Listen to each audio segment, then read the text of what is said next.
I'm Danielle Wozniak, and it is my honor to welcome you today to our panel on the family of tomorrow.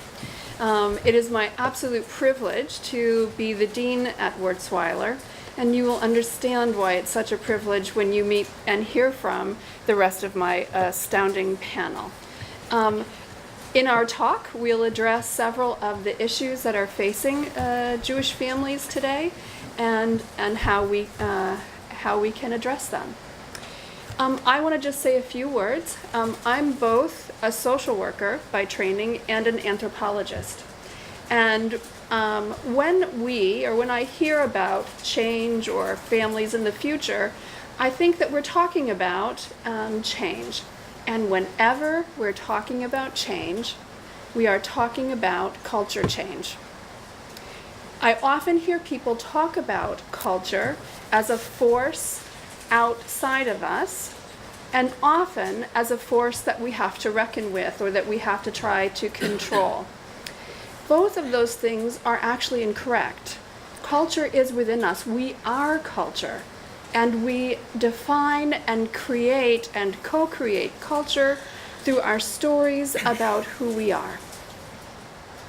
And so as we begin to think about the family of tomorrow, the challenges and the changes that are coming our way, it's really important to think about how we are culture, and the stories that we tell about who we are as family, as community, as a people, are definitive and so very important to pay close attention to. So I'd like to introduce my colleague, Dr. Lynn Levy, to take it from there. Thank you. So welcome. My field of practice has always been in. I'm asking you to speak up. Can you holler? I can try. Do you want to move forward, possibly? That's a thought. Okay. Are the mics on? Yes. Is the mic too far away? No? It's for him, not for room. For taping. Keep going. It's not. Okay. So my field of practice has always been working with couples and families, particularly in the Jewish community. I'm going to reflect a little bit about the family and how we've changed.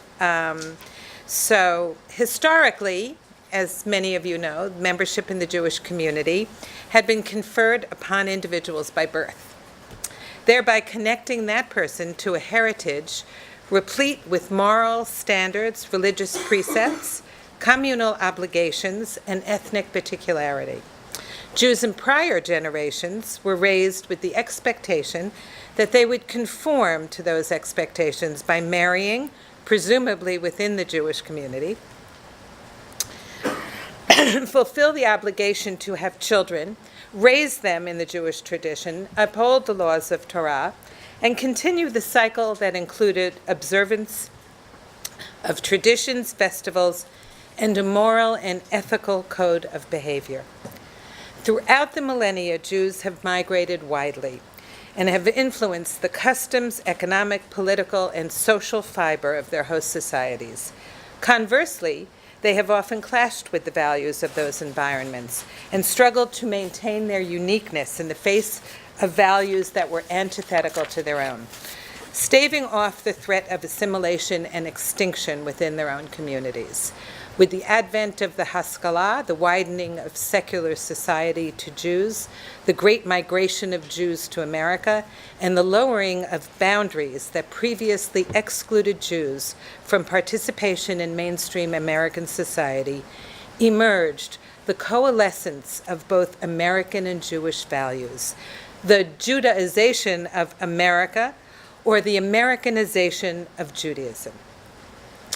Boroughs now separated families that had lived in close proximity to one another, either residing in the same domicile or within a few blocks of one another. Parents were unable to see their children and grandchildren on a daily basis, unable to support them as they reared their children, incapable of offering support and sage advice from the perspective of an older and wiser generation. This intergenerational experience was nearly traumatized by the suburbanization of America, fulfilling the desire for second and third generations of American Jews to forge their own identities and become part of the fabric of American life, yet in some cases fracturing the centrality of the family.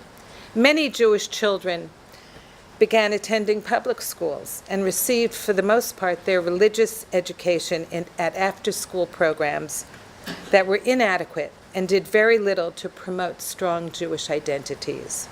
Today, we see that the majority of Jewish children outside of Orthodoxy receive a barely adequate Jewish education.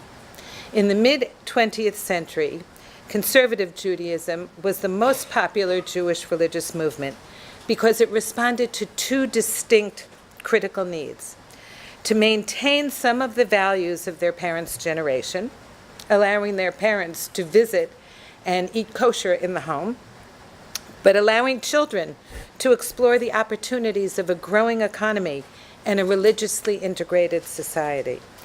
Not unlike the Haskalah of the 19th century, this opportunity was a dual-edged sword, opening doors, yet forcing many Jews to make what Norman Podhoretz referred to as the brutal bargain, lowering the boundaries that separated Jews and Jewish values from mainstream society.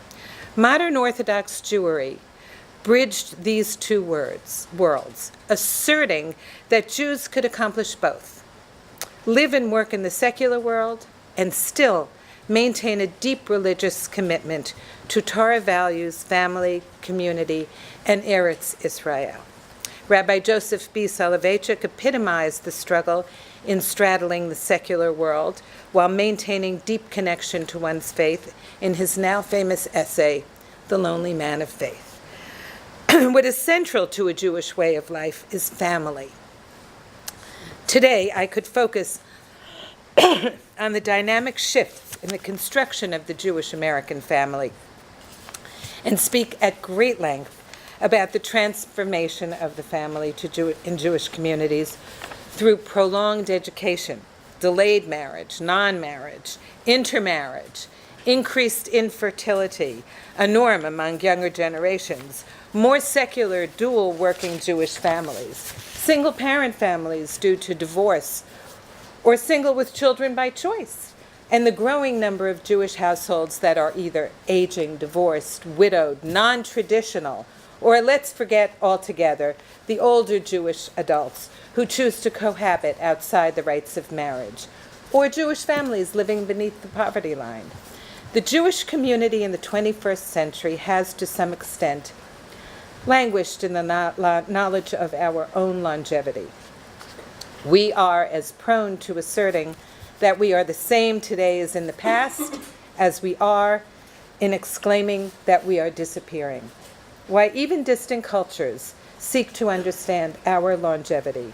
The Dalai Lama, in exile in northern India, invited a group of diverse Jews to his mountaintop ashram to impart the wisdom of how the Jewish people maintained their identity and common purpose in the diaspora. While Torah tradition binds us together, we know that Jews are a diverse people, and intellectually we know that we are vastly different today than in the past. The history and indeed the essence of the Jewish people is rich with values. We are a people born out of a tradition in which the values we hold dearest guide our everyday life, guide our ethics and our deepest commitments to family, community, and the laws of Torah. The population is stable and continues to grow. Only the character of the Jewish population is shifting. While the non-Orthodox community is diminishing, the Orthodox, Haredi, Yeshivish, centrist, and modern are all exploding in numbers. In the past 20 years or so, the Orthodox population has almost quadrupled in size and continues to grow, with the largest numbers in children from birth to 17 years of age. Why is this important to us? Jewish institutions outside of Orthodoxy are struggling to survive. Among the non-Orthodox, They are drawing from a declining pool of members to whom Jewish practice, Jewish causes, Jewish giving, Jewish volunteerism, and Jewish education are minimally important. In my own doctoral research, I found that only amongst the Orthodox was there a strong commitment to volunteer in one's synagogue, to donate to Jewish institutions, and to support the State of Israel.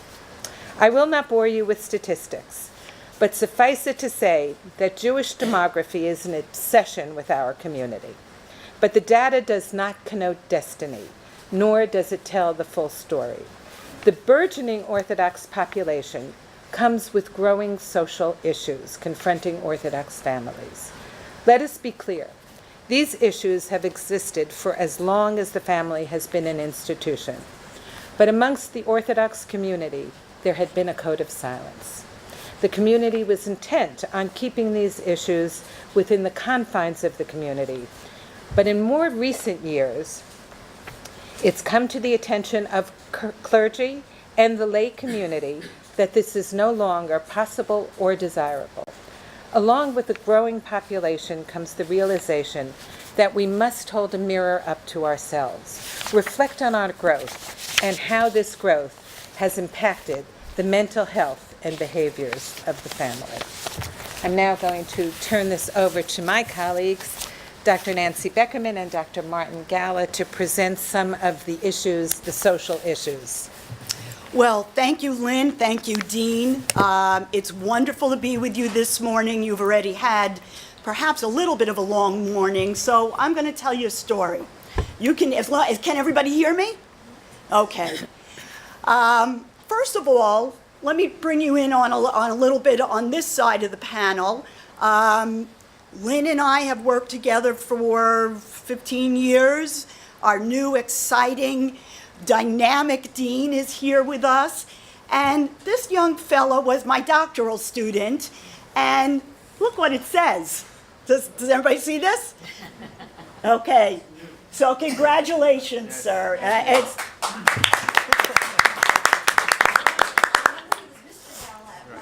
Okay, so I don't want to embarrass him, but I feel very prideful and happy for him.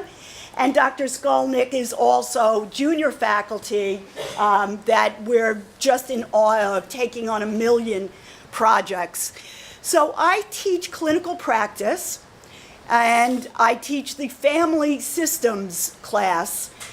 I've been doing that for almost 30 years here at Wurzweiler. A lot gets kicked up when you're teaching about family. So we have social work students who might do very well in other classes and then start to be late or absent or ill at ease when we look at how families function. Do families carry secrets? Are there safe places within our clients' families who they can turn to? And sometimes we see some students actually become a little anxious in that class because we're scratching away a little bit that there's no such thing as a normal family or a perfect family and neighborhood, community, etc.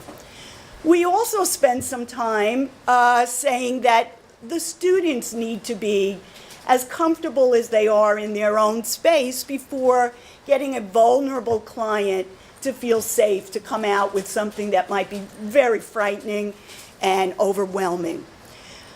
I want to tell you briefly about one student that I had and a really terrible experience I had with her. This is true, I changed the name, but I also want to say that it represents a pattern and an aggregate. In other words, I'm going to share with you what happened with this young student. This was not the first, it was not the second, it was not the third time that I had a student who presented as very agitated, down, not right. You know, when you walk into a party or you look and somebody just doesn't seem right, they're kind of out of it or spacey. After the first class or two, I called her over and I said, I see you're having some difficulty concentrating and kind of getting on board here. Is there anything I can do to help you to engage with the material? She says, it's very private. May I speak to you as my advisor? I think you all know this is not going to go anywhere good. I say, of course. I bring her into my office. This is a 23-year-old, first-generation Russian young mother living in Crown Heights. Again, 23. She's got 2 little ones at home. And she says, I don't know who to talk to. Can I talk to you? And I said, you can. My best interest is to make sure you're not in harm's way and that you can fully engage with your studies. She slowly starts to say, I can't talk to anyone in my family, my extended family, my community, my synagogue, my neighborhood, but my husband of 3.5 years did not want me to return and get a master's degree, and initially was ambivalent and, kind of put her down from time to time. But now that she's got full, responsibilities, yes, the family and the little ones, but she's got to read and write at a graduate level, they are running into numerous conflicts. So at first, she just says generally conflicts. I say, as a trained social worker, can you tell me more about what these conflicts are? And first she says, very tentatively, he really doesn't approve of me and my studies, and so he's very difficult. He yells a lot.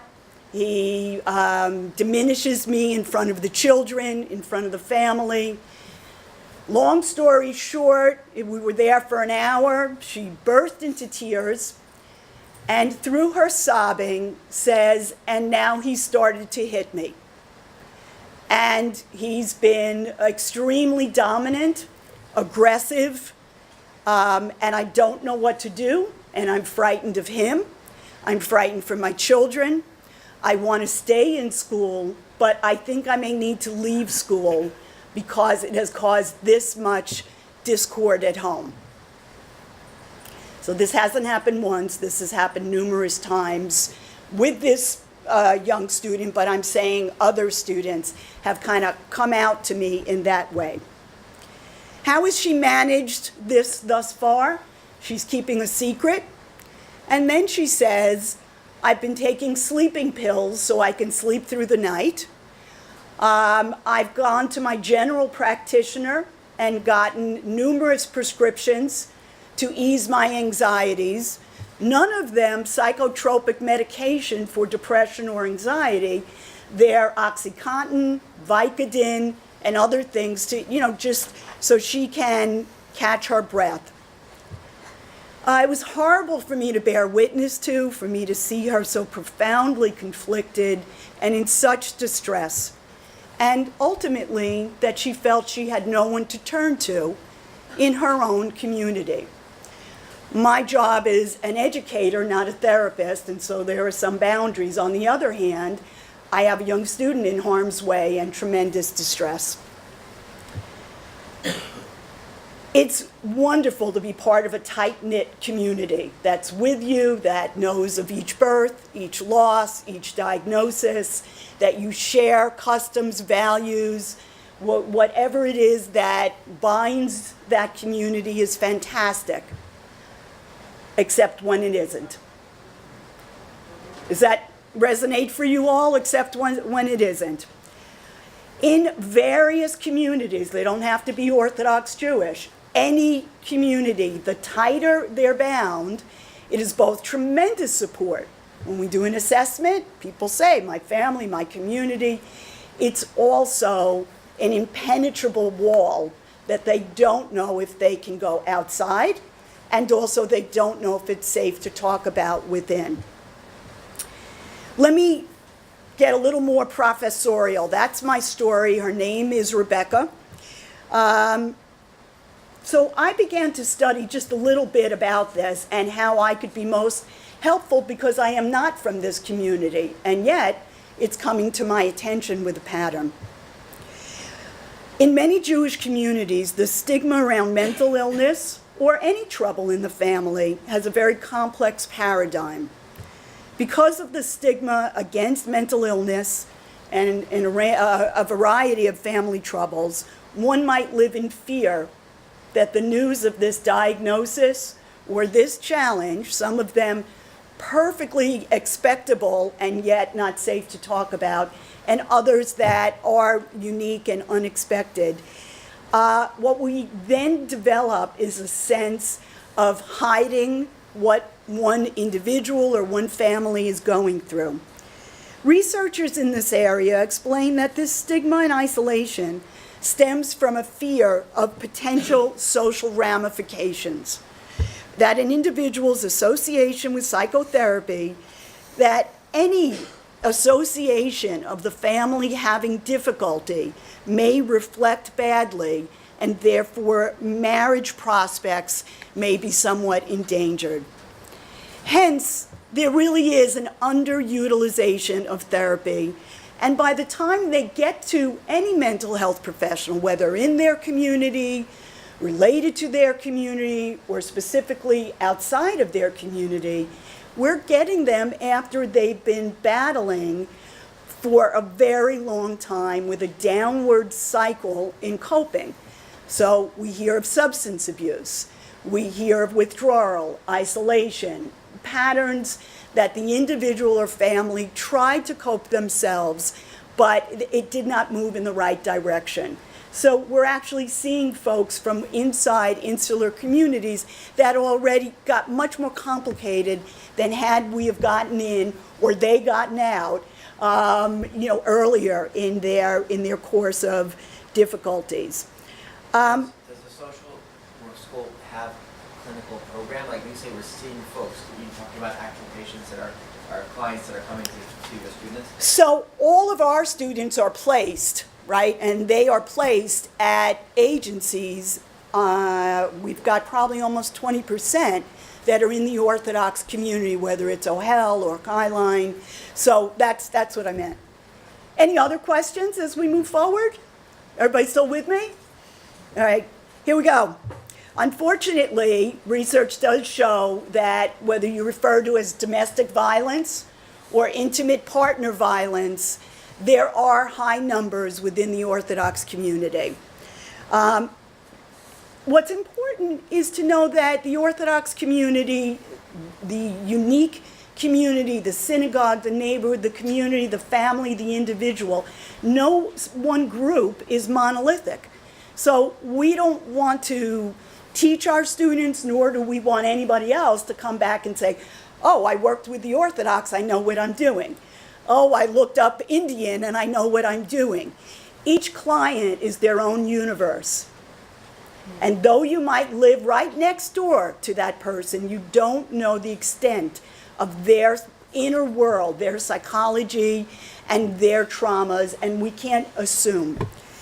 So it's very important, even in a discussion like this, that we're talking about the Jewish family, that we not be monolithic. Our upbringing might be somewhat different, even if we attend and are in the same community. Women in this community must be understood as not monolithic, but distinctive, that they have their own unique developmental and psychosocial and sociocultural norms and templates about how to manage marriage, children, religion, customs, life, but also what to do in a troubled marriage, which, we want to be careful that's, we don't want to use euphemisms. So some of the language says a troubled marriage, they really mean the husband is abusing the wife. We have to use our language very carefully. Because of all of the stigma, I politely suggest the use of the word abuse in general be replaced with much more specific words. I think the word abuse very often is itself a euphemism, and you've got to be much more blunt. right. So in this context, I would say that she was not being abused by her husband. She she was being physically beaten by her husband. You're absolutely right. I think you're right. I thank you for that very, very important point. And you know, Yeah. if I can jump in for a second, my research has been on domestic violence and post-traumatic growth, so after that. And one of the words that we use, because lexicon and vocabulary is so important, is violation. Because when we spoke with women who had been through violent relationships or they had experienced violence, they came out with bruises, but they also came out with this sense of violation to their personhood. And so we wanted to be able to capture that. And so in my research, we use violation because it immediately says, see the world through the eyes of someone who's experienced it. So I think your point is just really spot on. Thank you. I humbly disagree. Right. My car was broken into many years ago, and some things were taken out of the trunk. I could see this, I lost items. I was a victim of theft. I felt incredibly violated, but has nothing whatsoever to do with what this young mother is going through. Again, This is violent. it's too psychological oriented, and it's not blunt enough. The man is Physically punching her face. assaulting, yeah. Physically assaulting. Her emotional reaction to that matters Yes. also, and it may be even more important than the beating, but let's be blunt. Her husband is beating her and wounding her. He's assaulting her. Yes. physically. Just say it. Yeah. So that's the point that I was trying to make, and you made it much better. So thank you. Because we do use euphemisms, and whether some of them work in certain settings or among professionals or with clients, but when we label and say assaulted, emotionally, physically battered, the more that we do that, the less we're coming out of a rubric or something that's abstract. So I think point very well taken. However, the other part that does want to sort of ameliorate or soften or not be so blunt, then delays intervention. And also, for this reason, we have this wall, a break between any community that says we take care of our own and other mental health professionals who might be able to do both. They might be within the community. They might be educated enough to be at the boundary of the community and still be somebody that appreciates and understands the norms and values. This community, like all communities, to your point again, when we use the language, when we raise awareness, when we make it safe for somebody to discuss specifically what it is they're going through, whether it be mental illness or some type of physical assault or emotional abuse, it moves us closer to healthier resolutions. So one thing this young mother is going through is she feels afraid to talk to anybody about anything. I said to her, why me? She said, because you're not from the community. I said, okay, we can start there. The problem is then it's one or the other, and how can we help communities to make it safe and be more responsive within that? I'm going to move just a little bit now because she also had tremendous depression and anxiety, not characterological, but situational because of what she was going through. And Dr. Galla is going to say a little bit more about mental health issues and the changing family. So, Dr. Galla? Thank you, Dr. Before you move on, can I ask a quick question? You mentioned that you have 20% of your students are in Orthodox based. That's off the top of my head. That's what it was, but it is about that. Yeah. Do you ever use that interaction as an educational portal to address exactly what you're talking about, which is you gave us an example of kind of a static picture of the way things are. Right. Do you have a way to affect the community on a broader sense other than just dealing with it? Yes. Okay. The answer is yes. We supervise our field instructors who supervise our clients. We do trainings at all of these settings. They come here for trainings. And so it's not static. There is back and forth, but it could be more. It could be more, and there are ways for both the educational center to enhance that, and different communities. And so there are linkages, but it can be enhanced. Yeah, go ahead. Thank you, Dr. Beckerman. Yes, sure. So I just wanted to piggyback a little bit on what Dr. Beckerman was referencing, just to give a little sense, a little context as to the problems that we're dealing with. So the research shows that Jews suffer from mental illness at least as much as any other culture or religion. So it might be obvious to some of us, not all of us, but it's something that's out there and something that's been shown, that we're basically like everybody else. We experience things the same way everybody else does. And interestingly though, the National Institute of Mental Health had a study, and within this study they looked at individual religions, populations, cultures, and what their relationship was like with mental health issues. And one of the things that came out of that research, one of the data points, looked at how, at least in terms of depression, Jews seem to suffer from depression, some form of depression, to a greater extent than did Protestant and Catholics combined. So that was one point of it. Another interesting point that came out of the study was that although in the general population, again, this is a generalization, but women experience depressive symptoms at a 2-to-1 ratio to men. So twice as many women will experience depression than men, whereas in the Jewish population, this particular study, it was closer to 1-to-1. So again, like we've been saying the whole time, we have similar experiences to everybody else. We have mental illness, mental health issues are in our communities, it's there. But in certain ways, we may even experience things to a stronger extent than even other populations. At the same time, which is another thing that we've been referencing, so we have this problem, we have these issues, we have these struggles that we go through. At the same time, like we've been saying, there is clearly a stigma attached to seeking mental health treatment. Now, I think it's improving, it's moving in the right direction, but it still exists. And this stigma is backed up by the research where, as we've been saying the whole time, there's specific things to the Jewish communities, Jewish populations, specific blocks, and specific reasons that people don't seek out help, mostly to do with social relationships that could be impacted, fears of how people are going to perceive, and so on. So, and we also have, we have this stigma attached to seeking help. We have people that need help, and we have great clinicians available. We have great agencies. We have people ready and looking to help. So we have the need for help, then we have a block that blocks the help, and then we have people that are willing to get the help. Is there any research on why the incidence in men is twice as much as... Right. So, I'm going to digress you. Yeah. Sorry. no, there's a lot. There is a lot. That was something that struck me also. That's why it jumped out.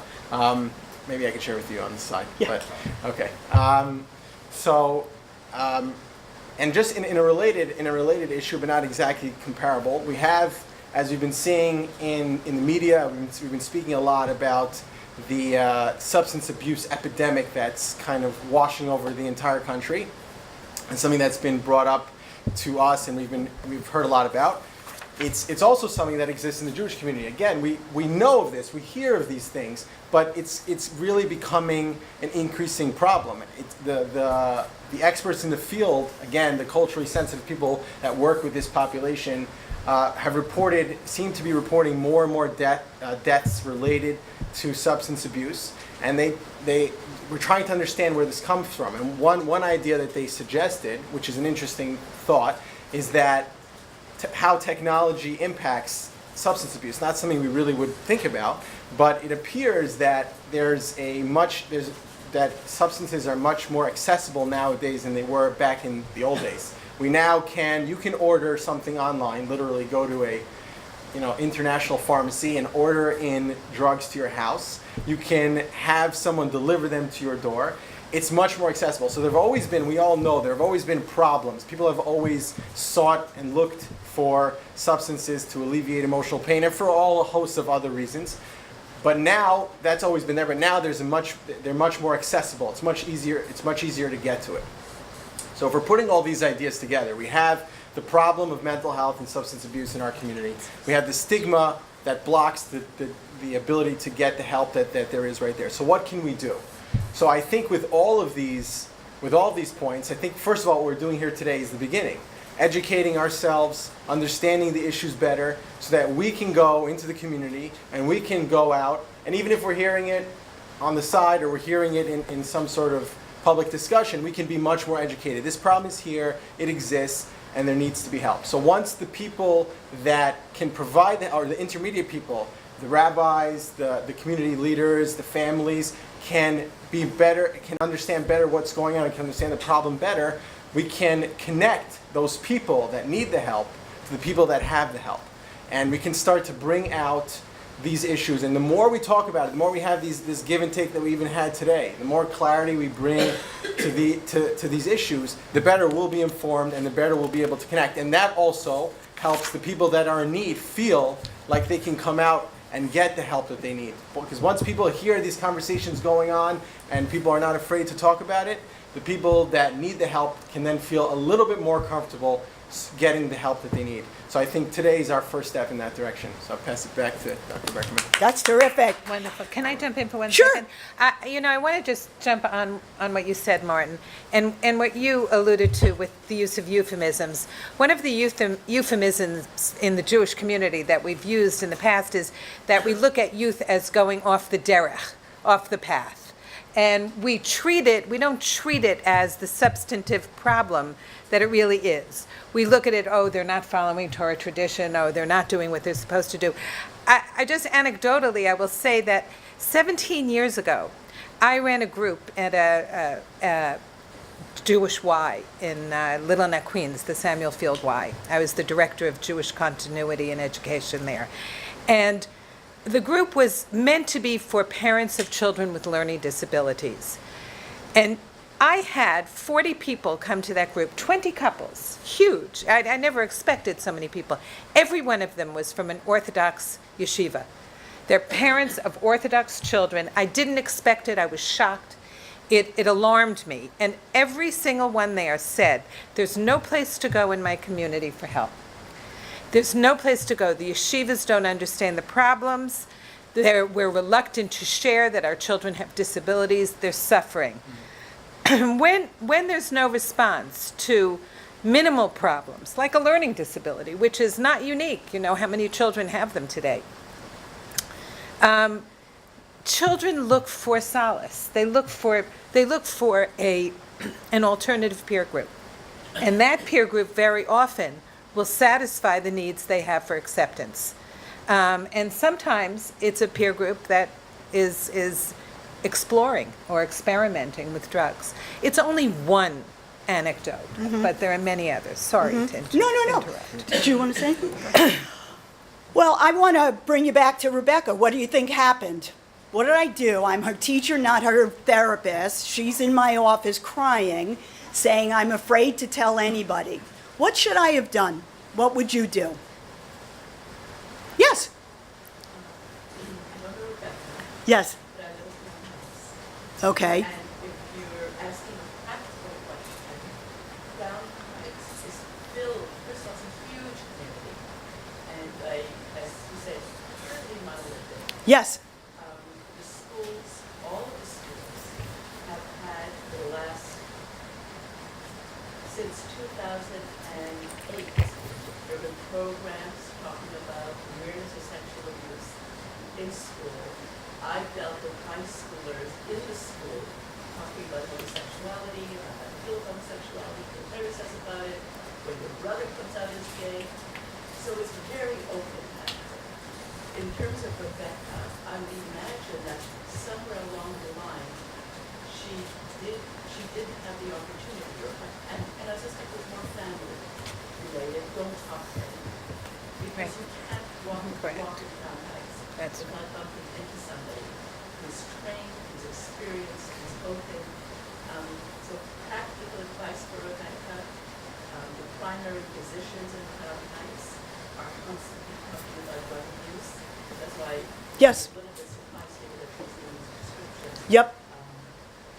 Well, the primary physician has, Yeah. is practicing there, I guess, others. So all of these issues are very open in the community. So Just why do you suppose she didn't then? Why do you suppose She didn't feel safe to tell anybody.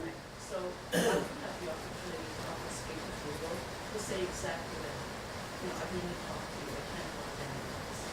And I would imagine that comes primarily from those closest to her, Right, whether it's parents or siblings, or of course her husband, who says, don't talk to anybody. of course. Don't talk to anyone else, nobody will want to take our kids in school. Right, But all the schools talk about speaking to someone.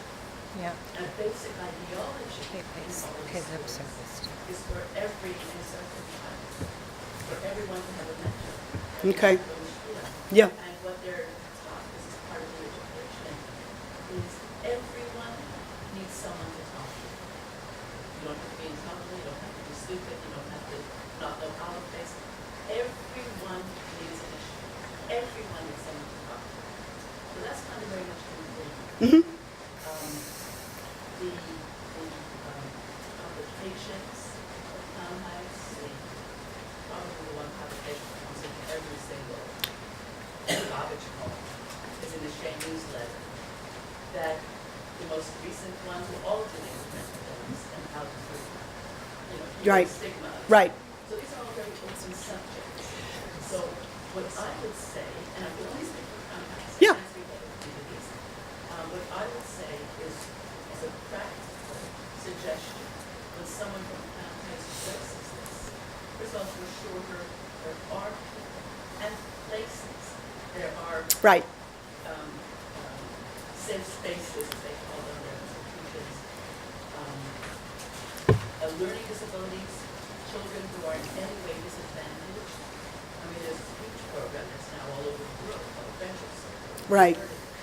So I'm gonna This was just a jump long time in ago. because Yeah. we have one more presenter, but obviously you come with tremendous experience and expertise.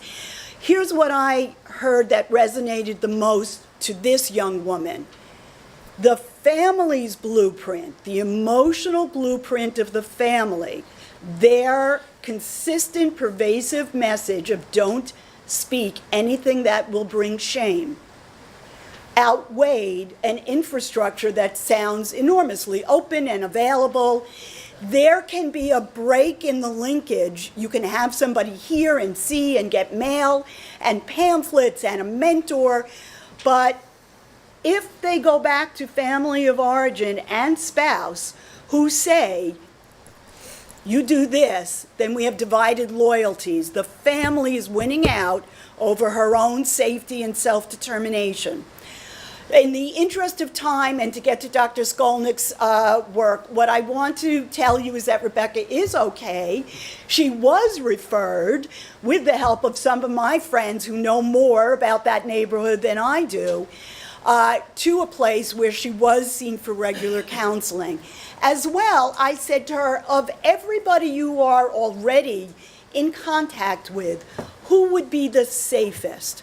Who is the least safe, and who is the safest to begin to test this and see whether you feel you can trust them with that information. And so a combination of getting her to actually open up a little bit to an existing support she was afraid of, and getting a link to ongoing counseling. This particular student was from 2 years ago. She continued, and this last May she graduated with her MSW. The husband came in for counseling, and there was couple and family counseling. And so this is a success story. She was able to maintain the marriage in a way that's adaptive. His behavior stopped. It doesn't always work that way, but that's what happened to my student. I want to introduce Dr. Skolnik for a little kind of wind-up. To end, I want to take you on a journey to take a glimpse of your family's future. So I'm going to ask everyone to stand up. And when you stand up, I want you to place yourself 10 years from now. So it's October 22nd, 2027. And we've had a couple of presidential elections since then. We're on the iPhone 18. There's been some more, let's see, what else could be going on? We've had some more hurricanes. There are some cars on the road that are Uber now. You don't have to have a driver. They self-drive themselves. So it's 10 years from now. And technology has bursted and the political climate has changed. And so has your family. So I want you to think about 10 years from now, what vision you want to have for yourself, your family, and your community. So take a moment to kind of take that in. And then, of course, because we're social workers, we're going to ask you to share with the person next to you, behind you, closest to you, one thing about your vision that you have. So again, it's 10 years from now. I want you to think about what's happening individually with you, your family, as well as your community. So take a moment and then turn to the person next to you, across from you, behind you, and just share one thing that you hope is happening in 2027. And take about 2 minutes to share with one another. Living in Paris. Living in Paris? Oh, I'm sorry. Where are you going to be in 10 years? Yeah. Living in Have a house Paris. full of teenagers. I want to live in your apartment in 10 years. That's where I want to be. Where are you going to be in 10 In years? 10 years, I'm running my own university. Yeah, Wow. that sounds right. And I'll be working with you. I think so. That sounds about right. Yeah, and then community, yeah. In terms of family, though, my gosh, Isn't that wild? I always thought my children would be babies, and it surprises me daily when they're not. Isn't it amazing? You know what? It surprises everybody. Does it? All my clients are like, I don't want them to grow up. I want to hold on to them being this. But I also can't picture that. Time is a very peculiar concept. Crazy. It's Yeah. crazy. Yeah. Yeah. I know. We're planning my grandson's bar mitzvah. No. No. Yeah. How is that possible? Isn't that crazy? Yeah, that is. It's crazy. I mean, That is crazy. yes. I'm expecting my fourth. Oh my gosh. Oh, Basulto. Oh my So God. let's come back to 2017. Take a seat. Does anyone want to share anything that's happening 10 years from now? Perhaps? Yes. Cost of therapy was way down. Goes down. We're hoping it. We're hoping it goes way up. More accessible for clients. Challenging and the biggest obstacle to mental health change, I think, is the cost of therapy. So more accessibility to mental health services. Good. Good, quality, good. How about anyone else? Need for therapy was way down. The need for Yeah. Oh, I like that nice. too. That's nice. Any new roles in your family? Any geographical relocations? Everyone take the, yes. So my son was here, he just ran out. Oh, Yep. So I was imagining the bar mitzvah of my youngest son, and I was just imagining the whole family being together, and I wasn't focusing on geography or anything, I just was imagining that image. And he said to me, he goes, 10 years from now you want to be in Israel, right? Which is interesting because it's one of my dreams, and I was talking about it, he's like questions it because like he's so comfortable here. So I wasn't thinking about that, but that was Yeah. so your visions were a little bit different. Yeah. Yes. And I'll up him, which is, I already have 2 out of my 5 kids in Israel. And so I'll say, how do you manage What raise you to in our community where the president of Yeshiva University has stood up and said, we want as many of our people to make Aliyah as possible. That's an unbelievable family dislocation. That's one right. Which brings me incredible joy, but one which still is an incredible Very issue to deal with. I have the same issue, Yeah. not for, with Israel. I never imagined my children not living near me. I have one in California, one in Pennsylvania, and the dislocation it's still challenging. Yep. You feel fragmented. So I think we're talking about contemporary family issues, but certainly there's challenges and resources in the future too. So it's important to have that vision and forward thinking. So thank you for time traveling with us, and bring you back to the panel. We have a few minutes for Any questions or questions? final comments. If I could just say Yes. one more thing to Yeah. kind of pull the string together from the anthropologist to the future. It's our chance always, I'm kind of stealing from you, to Please. write our own narrative, and maybe you wanted to say more Sure. about that. No, you go ahead. No. You're doing great. Okay. And to tell our own stories. So when Dr. Beckerman talked about that story, that woman, Rebecca, was aided in telling her story, in co-creating her story by a supportive community around her, by helpers, and certainly by fabulous faculty at Wurzweiler. So I think that story becomes so salient because each one of us writes our story, and in so doing, we create that cultural text that defines who we are for the future. Anything else? No, that's it. Excellent. Thank you so much. Thank Are there you. any questions? Any more discussion? Any questions for us? Yes, Yeah. ma'am. I don't really have a question, but I just wanted to share when we talk about the family. It seems that one big aspect of the family is going to be the older people in our families. Yeah. The geriatric group is going to be one of the largest groups. That's right. And that's going to be also one of the largest groups in the Jewish community as well as the Yeah. largest. Yes. Correct. And in the Orthodox community, there's also some hesitation by some seniors to talk about medical illness, medical issues that may limit functioning in many ways. Right. There was a time especially when people didn't talk about cancer, which now people do talk about more.